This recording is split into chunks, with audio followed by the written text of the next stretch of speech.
છે ગુજરાતનો એક બદમાશ મંત્રી જે ગુજરાતની વર્તમાન યુવા પેઢીની ધમની અને શીરામાં એ ડ્રગ્સ ઘુસેડી રહ્યો છે.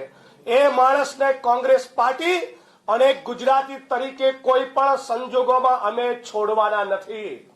અને સવાલ એ પૂછીએ છીએ કે આટલા દિવસથી મીડિયામાં, સોશિયલ મીડિયામાં, આમ જનતામાં આટલો ઉકળાટ છે, ચારે બાજુ લોકો કોમેન્ટ્સ કરી રહ્યા છે, પોતાની પ્રતિક્રિયા આપી રહ્યા છે, રેલીઓ કરી રહ્યા છે, આવેદનપત્રો આપી રહ્યા છે, અને છતાં ચિંતન શિબિરમાં મંજીરા વગાડનારી આ ભારતીય જનતા પાર્ટીની સરકારના મુખ્યમંત્રી એક શબ્દ બોલવા તૈયાર નથી. માનનીય ભૂપેન્દ્રભાઈને સવાલ પૂછું છું, તમારે આ મુદ્દે કંઈ કહેવાનું થતું નથી કે તમને મજા પડી રહી છે કે લોકો હર્ષ સંઘવીનો દાવો લઈ રહ્યા છે? એ સવાલ પૂછવા માંગુ છું. માનનીય મુખ્યમંત્રી ભૂપેન્દ્રભાઈ, તમારા પેટનું પાણી કેમ નથી હલતું? તમારા જ વિધાનસભા ક્ષેત્રમાં બહેન દીકરીઓ, માતાઓ વિધવા થઈ રહી છે દારૂના કારણે. તમારા જ વિધાનસભા ક્ષેત્રની અંદર પણ ક્યાંક ને ક્યાંક ડ્રગ્સ મળી રહ્યું છે.